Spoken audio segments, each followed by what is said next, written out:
내 꿈이 선생님이었는데 그전에 나고야 가기땀시 그도 저도 못 오고 세상은 다 헛세상 돼갖고 이렇게 사요. 나 동생이 내가 없어서 키운 동생이 죽었습니다. 엄마도 없는데 그러니까 나 집에 보내주세요. 그렇게. 이번 남자리 젊은 소년들을 실어야지.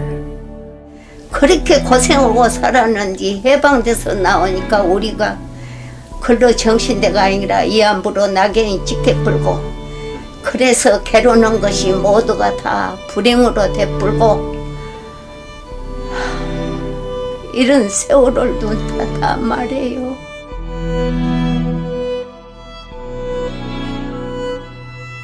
광복이 되고도 기억과 고통에서 해방되지 못했다. 강제동원의 피해를 입증하기 위해 스스로 증인이 돼야만 했다. 정부의 외면 속에 역사를 꾹꾹 눌러쓴 이들의 사투.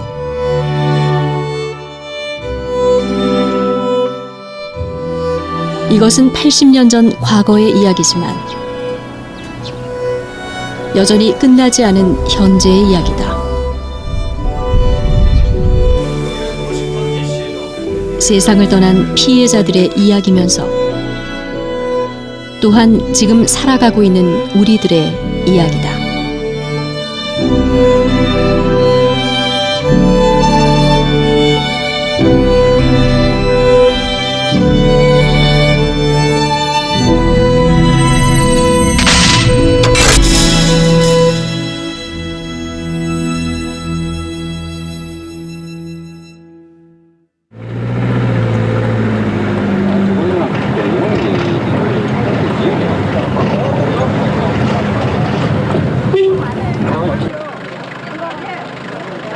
(1992년 5월 30일) 광주 대동고등학교.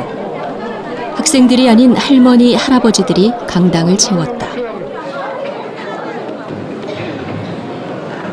대일 진사 및 배상 청구 재판에 관한 한일 공동 설명회.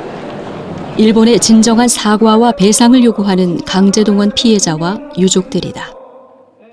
내손일체라는 치욕적인 미명 아래 일본 제국의 군인, 군속, 농자, 정신대로 둔갑되어 젊음과 인생과 명예를 박탈당한 채 비참하게 희생된 영령들, 이 모든 아픔들이 누구에 의해서 벌어진 것이며 왜 우리는 그 상처에 치유도 받지 못한 채 지금까지도 괴로워하고 있는 것입니까? 시부대 묶어놔두고 꽁꽁 묶어놔두고 돈을 칼로 뺐습니다. 정신이 이제부터입니다. 정신이 이제부터요. 그리고 옷에 똥을 다 따고 얼마나 고통이 되었던지 오줌을 싸고 똥을 다 원고 1273명. 일본 정부를 상대로 도쿄지방재판소에 소송을 냈다. 일본에서 사상 최대 규모의 원고단이 참여한 소송으로 기록됐다. 이금주 할머니가 이끌었고 일본의 시민단체와 변호사들이 도왔다. この裁判は裁判としては勝てない裁判ということです。つまり謝罪と賠償を要求する裁判ですが、裁判官が日本政府に対して謝罪と賠償を命令する判決を下すということは残念ながら今の状況ではありえません。むしろそのような判決を出すはずがない状態だからこそこのような裁判をやらなければいけないということなんです。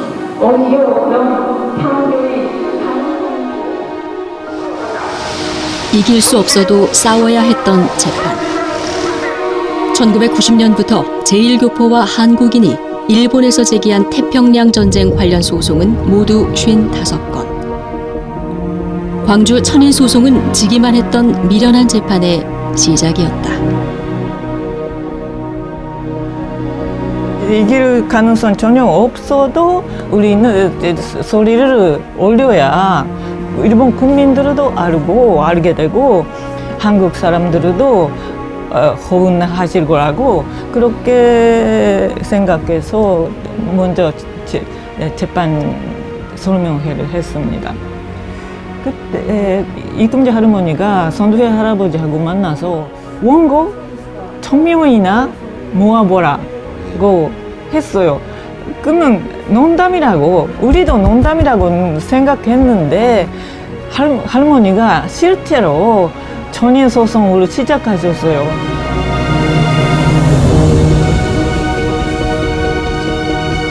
지금도 고스란히 남아있는 이금주 할머니의 기록 700여 점.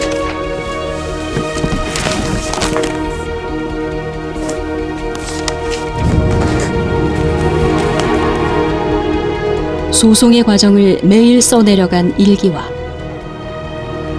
피해자들을 직접 만나 손으로 작성한 소장, 빈틈없이 보관해둔 소송 자료와 회계 자료, 그리고 비디오 테이프. 피해자들이 스스로 새겨나간 강제동원의 증거이자 일본과 한국에서 이루어졌던 재판의 전 과정을 담은 기록이다.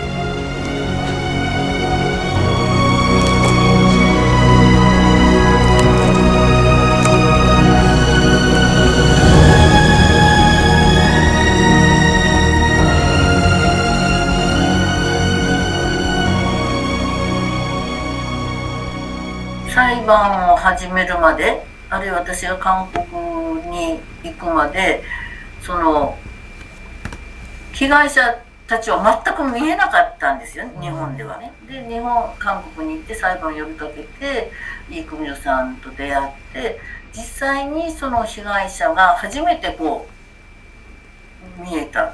だから頭の中でいた人たちが初めてその現実ものとなって現れたんですね。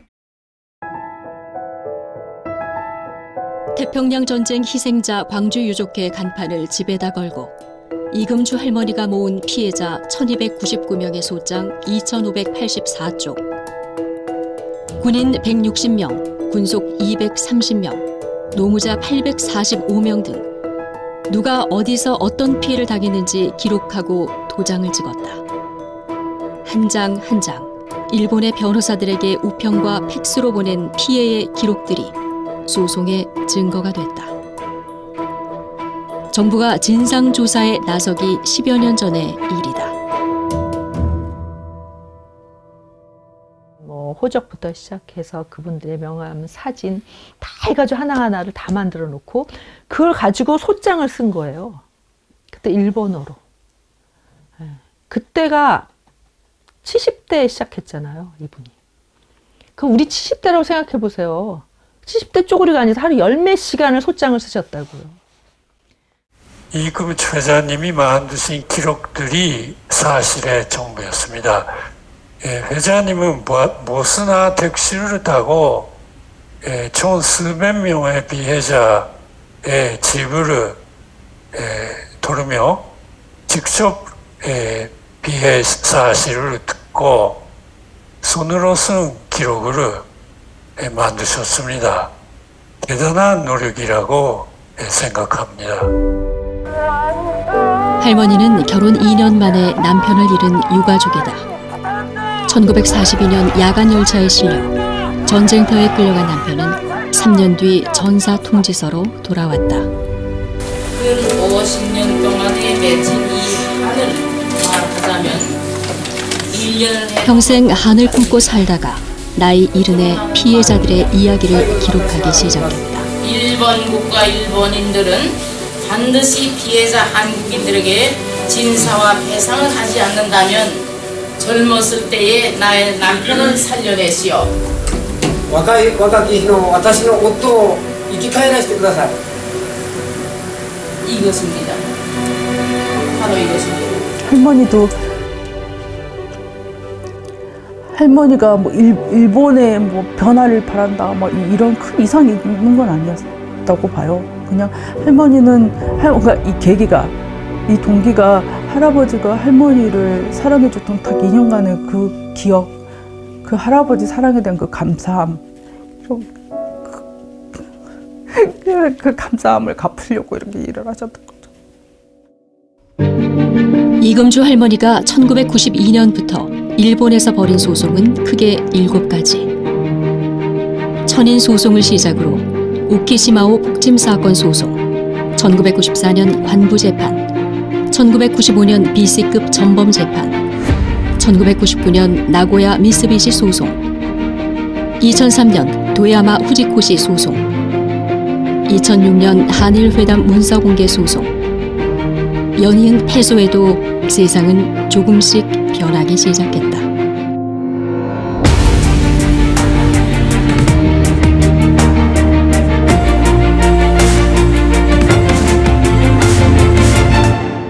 이 많은 불법이 이루어졌다는 그런 사실을 일본 시민들이 공유를 한다 그러면은 당연히 사죄를 하죠. 그래서 저는 사실을 밝혀놓는 그 작업이라 하는 것이 정의를 세우는 처음이자 마지막이라고 그렇게 생각하기 때문에 이금주 회장님이 하시는 그 사실을 남기는 그런 작업들은 뭐 이 피해자들의 인권 구제에 있어서는 엄청난 그런 힘을 가지게 하는 그런 역할을 했다 이래 보죠.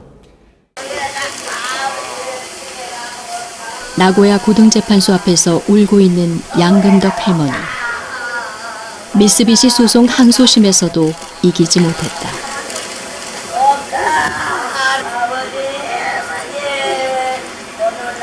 그 고등법원 그 판결 때 이제 피해 할머니들과 함께 제가 현지를 좀 동행을 했었었는데 재판은 불과 뭐 한 5분 만에 그냥 쉽게 끝나버리고 말았습니다.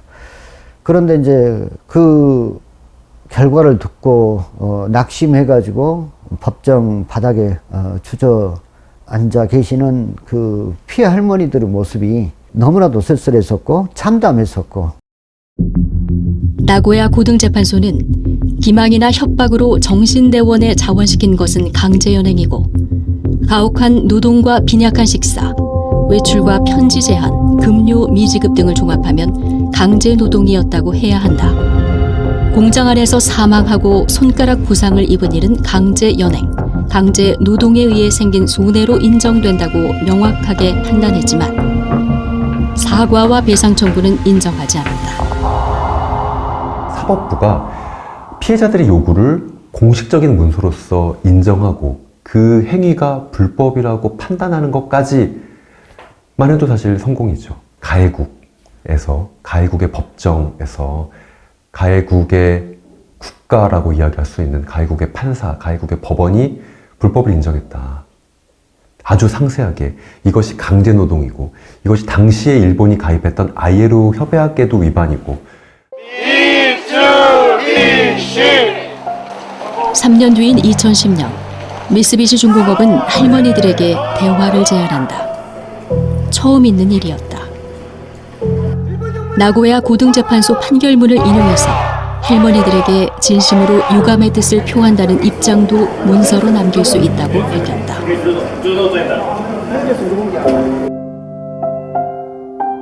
좋은 소식 조카라 들을 게 얼마나 기뻐요. 이제 다 밥을 그냥 다 먹었다는 기분이요. 야, 배가 불룩 부르면 이제 만세만 부를 시간밖에 안 남았어요. 이제 그냥 아주 어려운 대목은 다 넘긴 것만이네. 여러분들 모두 일본 사람이 서들어 줘갖고 만세! 만세! 만세! 만세! 20개월, 16번에 걸친 협상은 미쓰비시가 피해 배상에 관해 한 발도 물러서지 않으면서 결렬된다.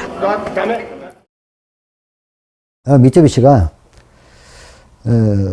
돈을 내놓겠다고 했습니다. 다만 미쓰비시로서는 이 사건뿐만 아니라 미쓰비시로서도 그 유사한 이후 소송에 휘말릴 가능성이 있고, 그 다음에 이미 일본 법원을 통해서 이 문제가 끝났는데 일본 정부 입장에 반해서 일개 기업이 다른 입장을 취하는 것이 기업으로서는 힘들다. 그래서 이 돈이 피해 할머니들한테 직접적으로 전달되는 방식은 취할 수 없다. 17번이나 패소했던 일본 소송의 노력은 우리나라에서 진행된 재판에서 마침내 결실을 맺는다. 2018년 대법원 전원합의체 판결. 주문. 상고를 모두 기각한다. 상고 비용은 피고가 부담한다. 대법원은 신일철주금과 미쓰비시 두 전범 기업에 대해 불법적인 강제동원의 피해자들에게 위자료를 배상하라고 판결한다. 오늘 나 혼자 나와서 여러분들 내가 많은 슬프고 눈물이 많이 나오고 멍청이고 울고 싶고 마음이 아프고 서운하다고 그 사람들하고 같이 이렇게 노예했었지만 오직 더 기쁠 거 있네. 이 사실은 일본 사람들이 알아줬으면 좋겠습니다. 그래서 이 사실을 사실대로 말을 하겠습니다.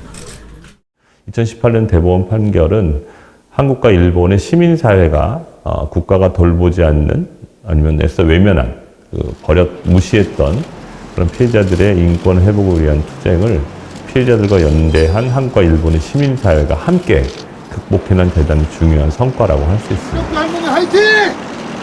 화이팅! 화이팅! 이제 다 해결될 줄 알았는데 일본 정부와 기업은 꿈쩍도 하지 않았다. 사과도 배상도 외면한 채 1965년 한일 청구권 협정으로 다 끝난 일이라는 입장만 반복했다. 2020년 할머니들은 대법원 판결문을 들고 미쓰비시 중공업 본사를 방문했다. 미쓰비시는 다시 문을 굳게 닫았다.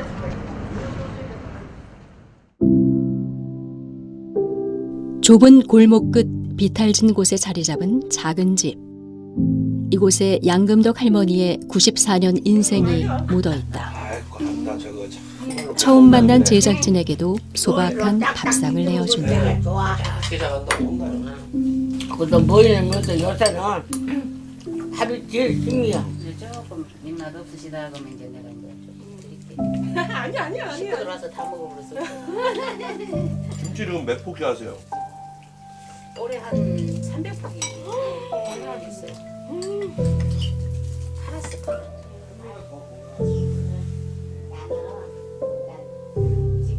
꼬리에 떼었어. 할머니는 1992년 천인 소송부터 이금주 할머니와 함께했다. 15살이던 1944년 일본 나고야의 미쓰비시 비행기 공장에 강제 동원됐다. 중학교에 보내준다는 초등학교 선생님 말에 속았다. 우리 근로장신대 같이 만들면서 했던. 그러니까 내가 공부도 1학년 때부터 6학년까지 급장을 하고 그렇게 일본 가서 공부 중학교 보내준다고 그래서 아버지 도장을 모르게 선반응에다 연거는 놈을 돌라다가 찌개주고 간 것이 나고야 미쓰비시 이 비행기 완성된 놈 오면 그놈 안암파스로 속에 들어가서 청소하고 안에 다 하면 이제 배갓에 나와서 배갓에 그 일만 했지. 어른 어깨를 써삼게 지금 반 병신이지. 어른 어깨는 잘못 아파. 정부는 할머니들의 이야기를 들어주지 않았다. 재판은 걸림돌로 취급됐다. 1991년 이후 정부가 강제동원 피해자들에게 보낸 공문을 보면 일관된 입장을 볼 수 있다. 현실적으로 보상이 어렵다. 특정 단체의 활동은 자율적으로 추진하라.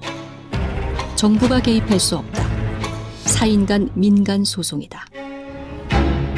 한일 관계 악화를 우려한 외교부는 강제동원 피해자들이 일본 기업을 상대로 국내 자산 압류에 나서자 의견서를 내서 법원 결정을 지연시켰다. 정부의 우선순위에서 피해자들의 인권은 한일 관계보다 뒤에 있었다.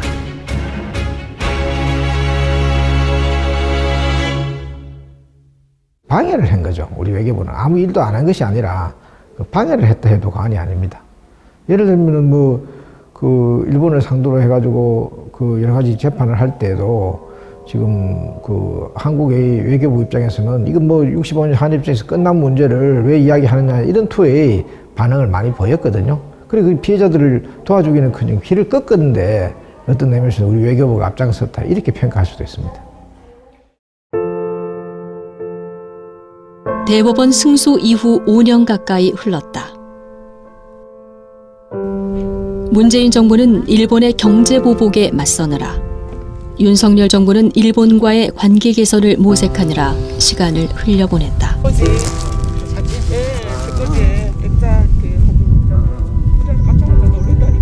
재판을 이끌었던 이금주 할머니도 재작년 세상을 떠났다. 최고 활동기가 70대하고 80대였다는 거. 그러니까 이제 남들 쉬실 나이에 그렇게 열정적으로 활동하셨다는 게 놀랍고, 인터뷰하신 내용을 읽어봤는데.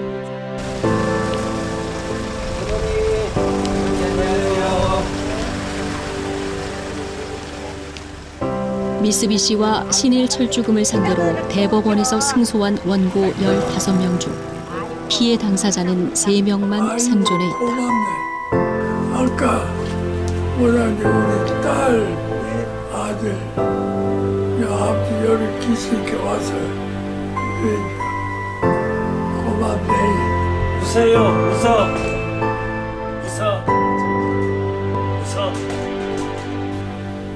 20년, 30년 가까이 이렇게 싸울 때 누가 말 한마디도 안 거들어주고 정부에서 쳐다도 안 봤던 사람들이 겨우 이겨가지고 어떻게 이제 좀 사과라도 한번 받아볼 수 있을란가, 배상이라도 좀 받을 수 있을란가 그렇게 생각하고 있는데 이거 완전 날벼락입니다 지금.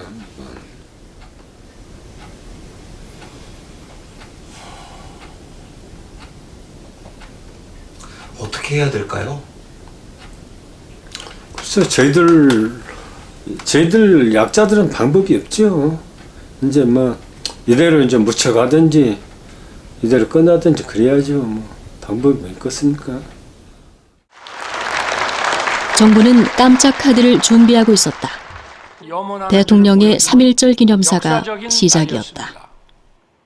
3.1운동 이후 한 세기가 지난 지금 일본은 과거 군국주의 침략자에서 우리와 보편적 가치를 공유하고 안보와 경제 그리고 글로벌 아젠다에서 협력하는 파트너가 되었습니다. 여러분 안녕하십니까? 박진 외교부 장관입니다. 닷새 뒤 외교부 장관은 제3자 변제안을 발표한다. 강제징용 피해자 유족 지원 및 피해 구제의 일환으로 2018년 대법원의 3건의 확정 판결 원고분들께 판결금 및 지연 이자를 지급할 예정입니다. 피고 기업인 일본 전범 기업들의 배상 책임을 면제해 주었다는 비판이 나왔다.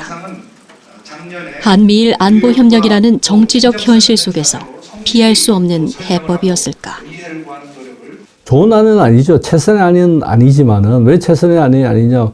그냥 일본 그 피고 기업이 우리 피해자들한테 돈을 내면 그걸로 끝나는 것이기 때문에 그게 가장 좋은 안이지만은 그게 안 되는 현실에서는 불가피한 차선의 선택이었다. 가해 기업의 존재라고 하는 것을 확인할 수 없는 상황으로 갔기 때문에 이거는 어떠한 말로 포장을 하더라도 대법원 판결이라고 하는 건 무력화되었고 형해화되었다 이렇게 얘기할 수밖에 없습니다. 열흘 뒤 도쿄에서 한일 정상이 만났다. 저녁 식사를 2번이나 하며 파트너십을 다졌다. 우리 대통령은 나중에라도 일본 기업에 대신 갚아준 배상금을 청구하지 않겠다고 약속했다. 한일 양국의 여론은 정반대 방향으로 움직였다. 일본에서는 환영했다. 기시다 총리의 국정 지지율에도 긍정적으로 작용했다. 한국에서는 반대 여론이 훨씬 많았다. 빨간불이 들어왔다. 강제동원 굴욕해법 폐기하라! 폐기하라! 폐기하라! 폐기하라! 국민에게 사죄하라! 사죄하라! 사죄하라! 사죄하라! 강제동원 해법을 반대하는 우리의 목소리는 단순히 해묵은 반일 감정에서 나온 것이 아니라 인류의 보편적 가치인 인권과 평화 그리고 정의로운 역사를 바로 세우고자 하는 굳은 의지와 상식에서 나온 것입니다. 무엇보다 당사자인 할머니, 할아버지가 웃지 못했다. 생존자 3분 중 1분만 고심 끝에 제3자 변제한 수용 의사를 밝혔다. 사과와 배상, 어느 것도 가해자한테서 받지 못하게 하는 방식이 문제였다.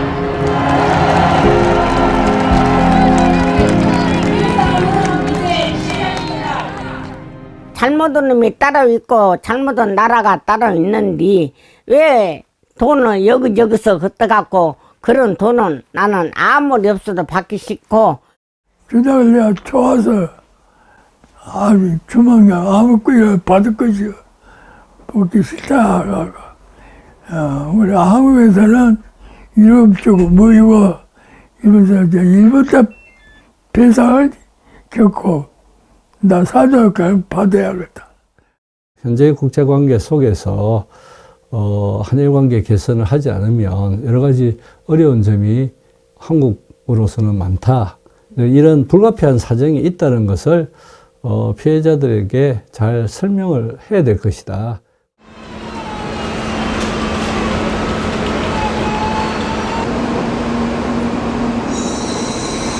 다카하시 씨는 매월 2번째 금요일에 신칸센을 탄다.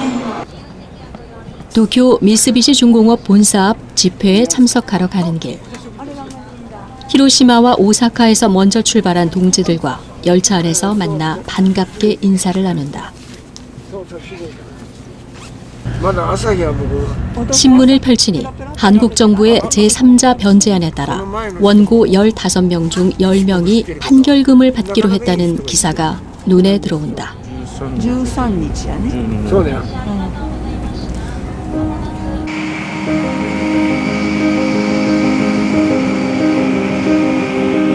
名古屋高裁判決が認めた事実を引用してますよ。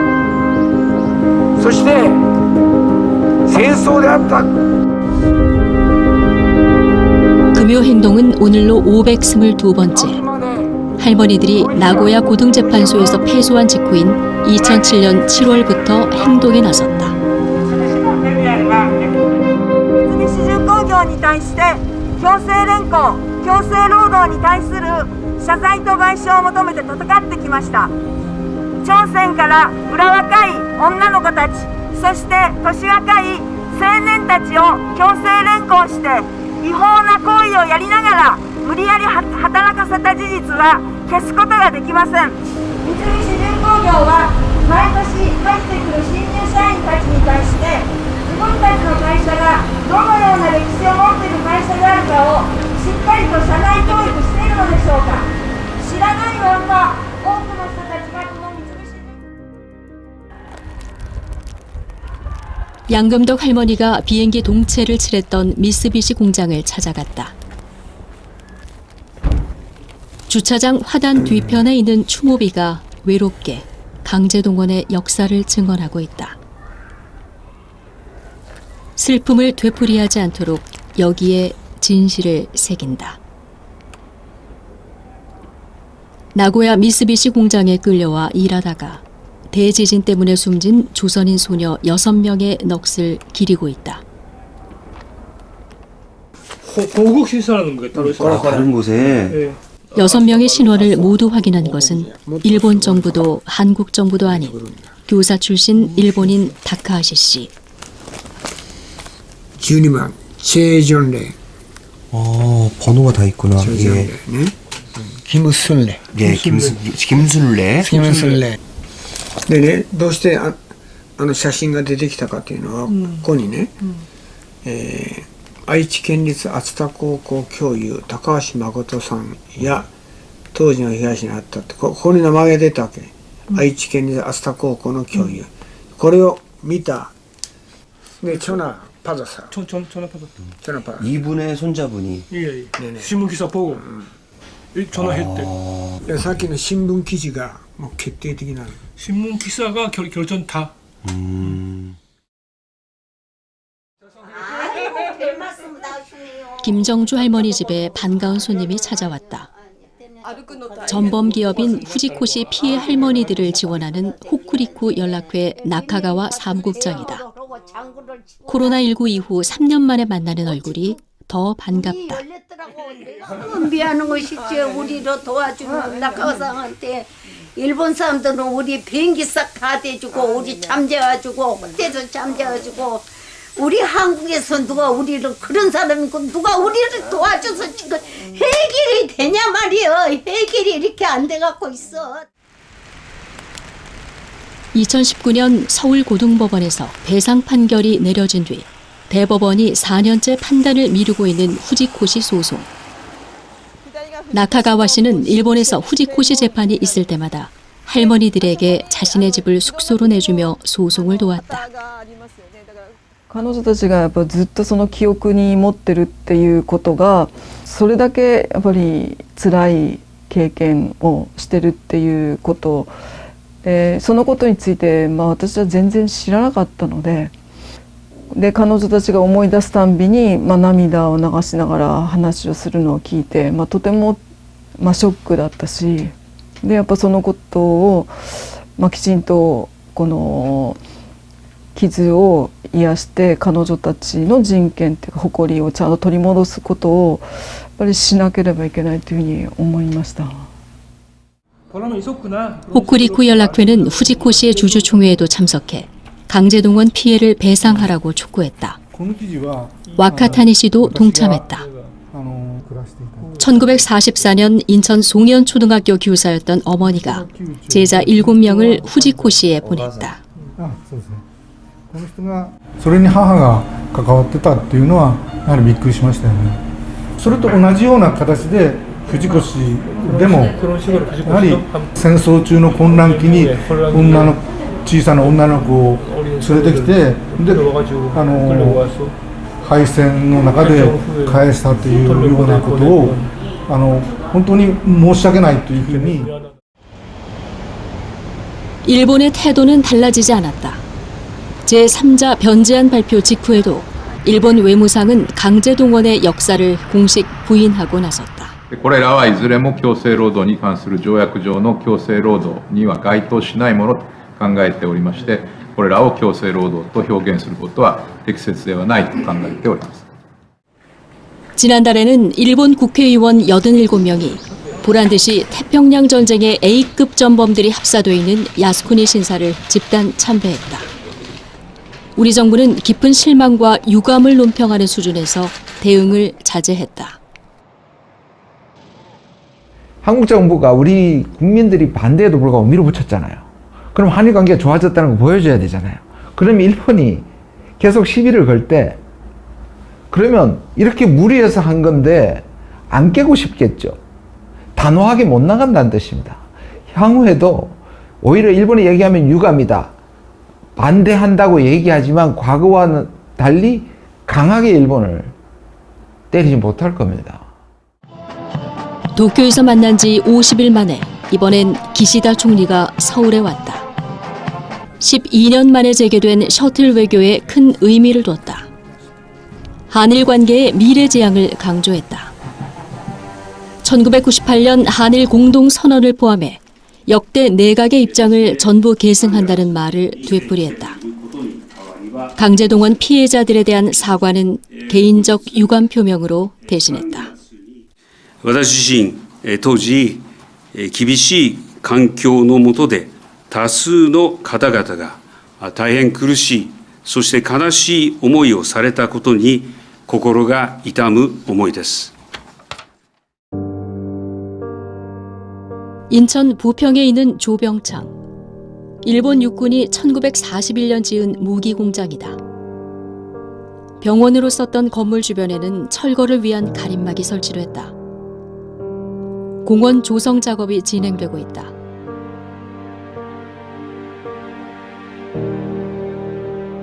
조선인 9천여 명을 강제동원했고 서울과 인천의 학생들까지 끌고 왔다고 일본군 극비 문서에 기록돼 있다. 조선인들의 강제동원과 강제동원 피해가 함께 응축된 공간이라는 거죠.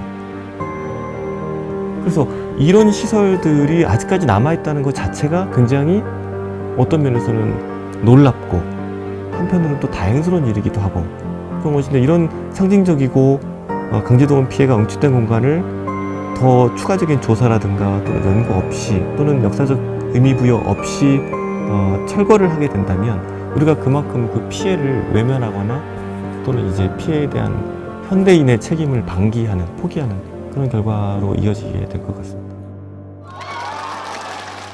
일본이 구남도나 사도광산을 세계 문화유산으로 등재하려고 할 때마다 우리 정부는 강제동원의 역사까지 모두 기록하라고 촉구해왔다.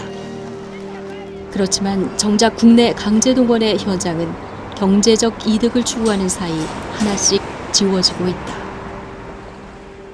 저희들은 참으로 안타까운 일이, 그렇게 일본은 근대 또는 역사나 이런 거를 자기들이 보존해서 자기 나라가 이렇게 성장했다고 하는 거를 막 세계문화유산에 등재해서 막 선전하려고 그러는데, 우리는 있는 그런 것도 하나하나 전부 다 없애버리는 이런 정책은 저는 정말 잘못된 정책이라고 생각을 합니다. 역사는 한번 지워지면, 이 건물이나 모든 이런 증거가 사라지면 사실 그 역사는 사실 지워지는 거나 마찬가지입니다.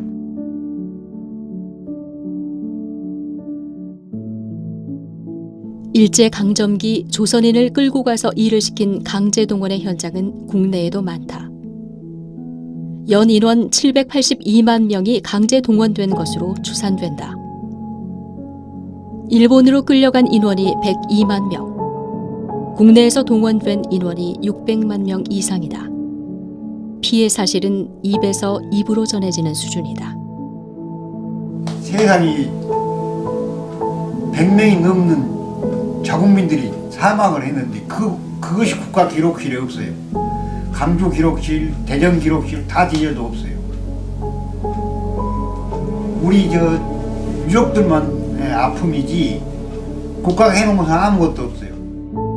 정부가 나서서 해야지 이게 당연히 정부의 책무이고, 나서서 해야 이거 성과를 낼 수 있고, 이로 인해서 많은 분들한테 위로를 드릴 수가 있는 거죠. 그러니까 이거 정부가 해야지, 피해자를 보고 나서서 하라고 하는 것은 정부의 존립 가치가 없어요. 우리가 지금 나라가 없나요? 나라가 없으면 그렇게 하는 거죠. 독립운동 옛날 하듯이.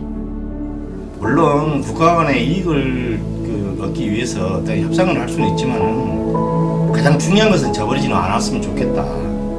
근데 지금 현재 정치인들 가장 중요한 걸 저버리고 있는 것 같다. 그래서 안타깝고, 그래서 우리는 이 밑바닥에서부터라도 다시 시작하려고 그래요. 가꾸고 지켜나가는데요. 그래서 미래 세대들이 지나간 역사를 알 수 있게, 저희들이 살아있는 동안은 그게 저희들의 목적입니다.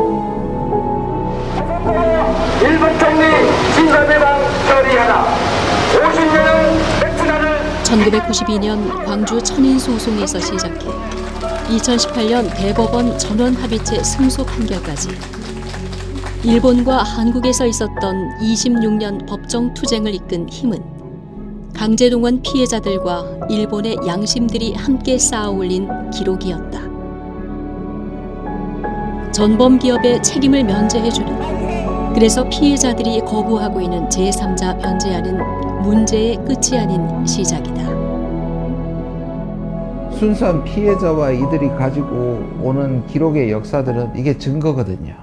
이 확실한 증거를 두고 저는 세계 보편 가치가 바뀌고 있는 지점에서 얼마든지 역할을 할 수가 있다고 생각하기 때문에 정부는 이 가해자와 함께 이것을 없애는 게 아니라 오히려 그 밝혀내서 사실 그것을 바로잡는 데 앞장서는 것이 굉장히 필요하다고 생각합니다. 정치는 정치의 몫이 있는 거고, 정치는 정치의 목대로 순리대로 푸시고, 역사는 역사의 목대로 풀도록 내비두는 거죠. 정치보다는 역사가 호흡이 기니까 긴 역사의 호흡을 남겨두면 정치가 혹은 잘못된 판단을 하더라도 나중에 돌아올 수 있다고 저는 보거든요. 원고들은 없어졌고 피고들의 법적 책임이라는 걸 묻기 어려워진 상황에서 그 재판의 기록들이 어떻게 사람들에게 전달되고 기억되고 남겨질 수 있을까 하는 건 저는 이제 그게 두 번째 운동이 되겠죠. 정말로 우리가 그 글로벌 중견 국가로서 그러한 역할을 해야 된다고 한다면은 이런 국가들과 함께 그 인류가 해결해야 할 그 인류가 저질렀던 과오를 바로잡는 그러한 역할에서도 우리가 중요한 역할을 해야 되겠고, 거기에서 우리는 어떤 의미에서는 리더 국가로서의 책임감을 다해야 된다고 생각합니다. 안녕하십니까. 기록을 중단하고 증거가 외면받고 피해자가 없어지는 시대에 우리는 무엇을 남길 수 있을까? 여기 스스로 역사의 증인으로 나선 분들이 있다. 이것은 과거의 일이 아닌 현재의 일이다. 시간이 지나면 사라져버릴 이야기가 아니다. 우리가 지금 써가고 있는 역사다.